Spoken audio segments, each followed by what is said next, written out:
Thank you very much.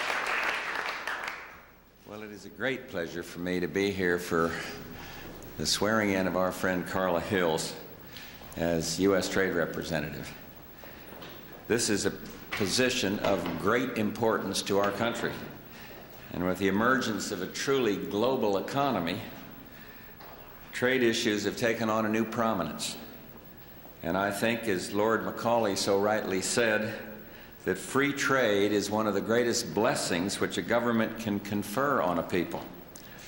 I have great confidence in the ability, the wisdom, and the toughness of Carla Hills, which is why I chose her in the first place for this critically important post. This is her second cabinet position, and she won universal respect for her service as Secretary at the Department of HUD, Housing and Urban Development. And I know that she'll win strong support in this important current role. She's a skilled negotiator with a strong international background and extensive experience in government. Trade issues involve listening to many voices within our nation while working with a full breadth of government and maintaining a clear sense of mission.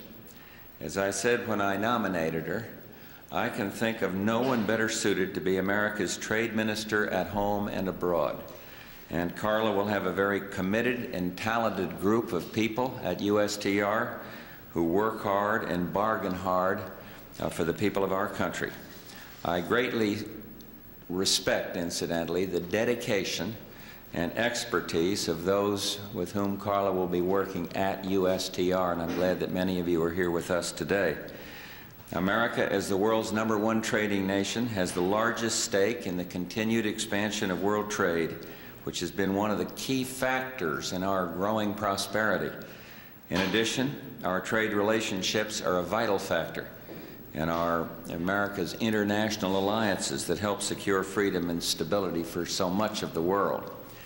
We will apply firmness to help promote what is fair, but we will always remember that our major trading partners are not our enemies, but indeed they are our allies.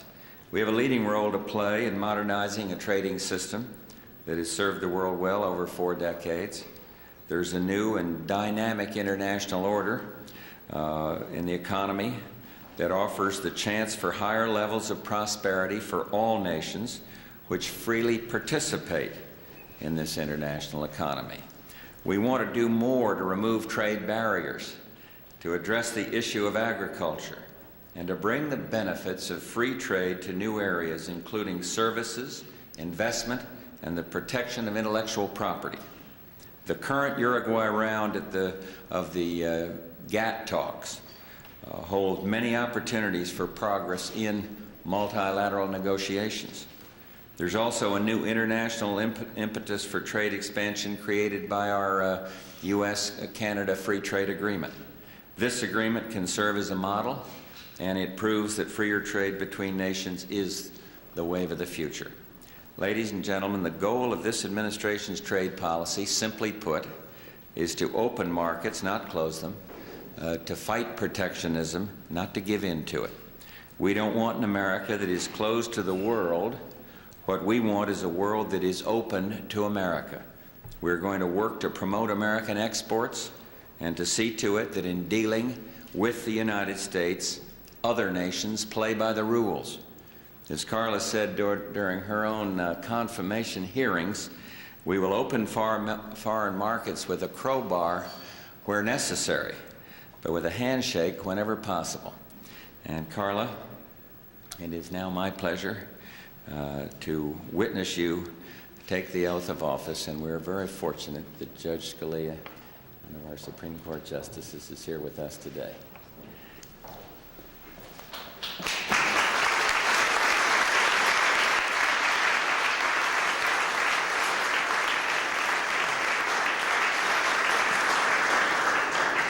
Carla, before I administer this oath, I cannot resist one comment. The form of oath you will take was signed into law by President Lincoln during the Civil War, as you can tell from its text. The original oath, though, of course, the Constitution requires an oath. The original oath was adopted by the first Congress. Indeed, it was the first piece of business that the Congress took up. 1 Stat 1, the first law ever passed, is the form of oath. The enormity of the task that you face is suggested by the fact that 1 Stat 2, the second piece of legislation that Congress passed, was the first protective tariff.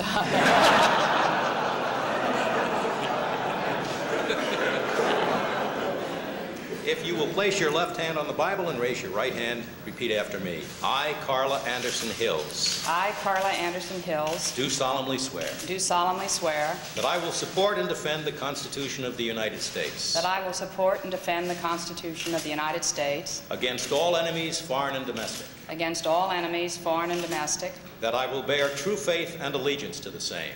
That I will bear true faith and allegiance to the same. That I take this obligation freely. That I take this obligation freely.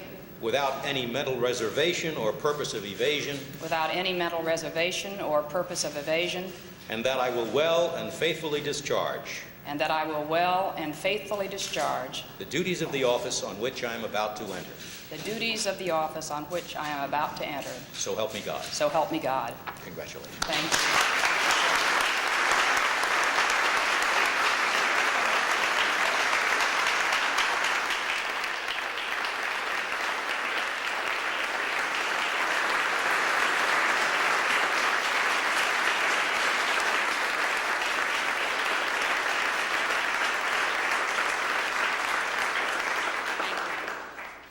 Mr. President, Justice Scalia, members of Congress, distinguished guests, and dear friends, I thank you one and all for being here. And I especially want to thank the members of my wonderful family for their enormous support. And I confess that I'm absolutely thrilled that they're all with me today. I am honored, and I look forward to serving as the United States Trade Representative. And to all of you, I pledge to devote all of my energies to carrying out the trade policy goals that you, Mr. President, have just outlined. We will seek to open markets, not close them, and we will fight protectionism, not give in to it. You can be certain, absolutely certain, Mr. President, that those are the goals of the Office of U.S. Trade Representative. We seek free trade not just for a more prosperous America. We seek it as a part of our great quest for a freer, fairer, and more prosperous world. Rather, we seek to have our markets opened, our foreign markets open to the entire community of nations, rich and poor. And from that unfettered commercial exchange comes healthy world growth and increased prosperity for all people. As a nation, we seek open trade because that goal is as morally correct as it is economically beneficial. During the past week, I have had the opportunity to meet with and work with the extraordinarily talented and dedicated women and men at the U.S. Trade Representative's Office. And Mr. President, with this group of splendid professionals, we can meet the challenge that you have given us. Our office will work closely with other federal agencies and with Congress. And I know that you, Mr. President, share my gratitude for the commitments that members of both the House and the Senate have made to work alongside of our trade negotiators. And we all have gained immeasurably in drawing upon the experience and the commitment of the private sector.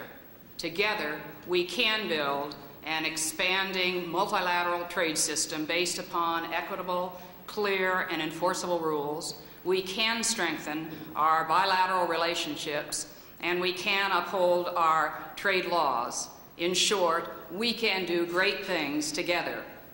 Now, last month, Mr. President, you called your cabinet together to receive your very clear marching orders. Your first commandment was think big. Well, the Office of the United States Trade Representative is small, but its talent and dedication is enormous, and your commandment is our motto.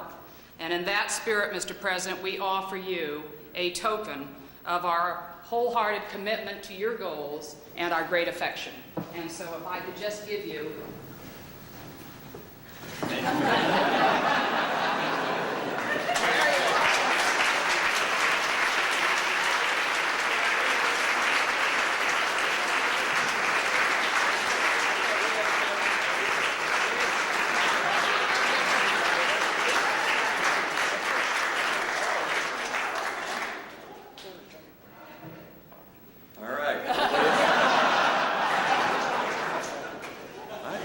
Feeling, having worked with Carla and knowing her ability, that that handshake based up by a lot of conviction is going to get the job done for the most part.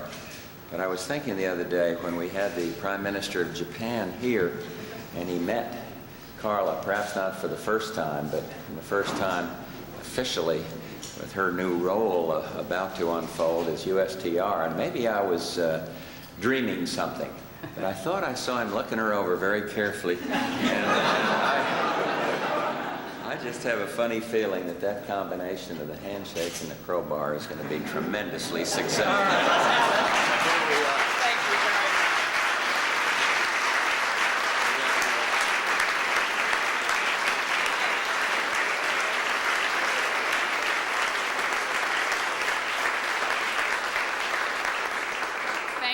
For being here. Refreshments will be served upstairs for those of you who can stay, and I'll be upstairs. Thank you. So will I.